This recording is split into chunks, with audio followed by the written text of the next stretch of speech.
Darius, continue tayo ha. Okay, so pinapakita dito sa Darius. Part 2 po ito, part 2. Kung kayo po ay makakarsinate dito para to sa inyo. So pinapakita dito sa Darius, lagi kayong maging madasalin kasi pwede po kayong tamaan ng kulang barang palapadangin, hindi lang din sa inyo, kundi maaaring sa family nyo. So kung meron kayong makakaaway, may makakaaway po kayo eh. So, wag na lang palatayin yung gulo kung meron kayong makakaaway. Hayaan na lang po, no? So, para wala nang gulo. So, kasi pwede kayong tamaan po at gawan kung hindi sa inyo, maaaring family nyo. So, wait lang. Okay, so pinapakita ng mga barang mo dito. Sa financial naman is okay naman. Tuloy-tuloy naman po yung agos ng kaperahan. And then, sa health mo, ingatan mo health mo. No? So, yun ang pinapakita ng card mo. Kasi pwedeng tamaan po yung abot mo sa health sa pag-ihi or pag-iwi. Yan po pinapakita sa mga barahan.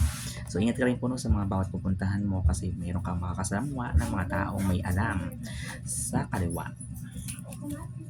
Okay, so sa health, tingnan natin. Health. Okay. So, pinapakita dito, kalusugan mo ay ingatan. Maaaring meron ka mararamdaman sa tiyan or pananigmura, sikmura, diarrhea, constipation, or pangasim or acidic. So, tungkol to sa tiyan, meron ka mararamdaman. Piliin mo na po yung mga kinakain mo. So, iwas ka sa mga mamantika or prito-prito or maaalat. Bawal ka po doon sa mga ganun na pagkain. No? Ingatan mo yung kalusugan mo. Maging painom ka din po ng tubig. Wait lang. Meron akong naamoy na dagat. Sa buong dibdib, maaaring meron ka pong mararamdaman. So, yung iba sa inyong Sagittarius pupunta ng dagat. So, yung iba sa inyong makakainom ng tubig alat. Medyo ingat lang po, no? Yung mga maliligo ng dagat. Kasi meron akong naamoy na medyo mapapasukan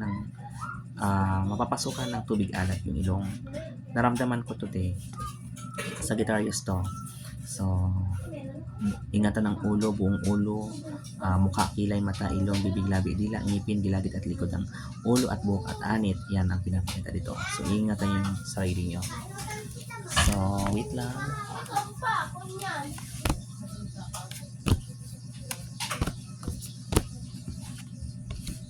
Okay. And then, sa mga Sagittarius, iwas kayo sa mga matatamis na pagkain. Yan ang pinapakita dito. Yung iba sa inyo maaaring magkaroon ng acid. Ingatan po yung health nyo. Maging palainom kayo ng tubig. Sa nose and lungs, maaaring meron kayong maramdaman in mouth. Yan ang nakikitaan dito. So, lucky number naman. Lucky number 13, 6. Yan ang nakikita na luck number. So, good luck po kung kayo po ay naka-resonate para sa inyo po ito. Maraming salamat, Sagittarius.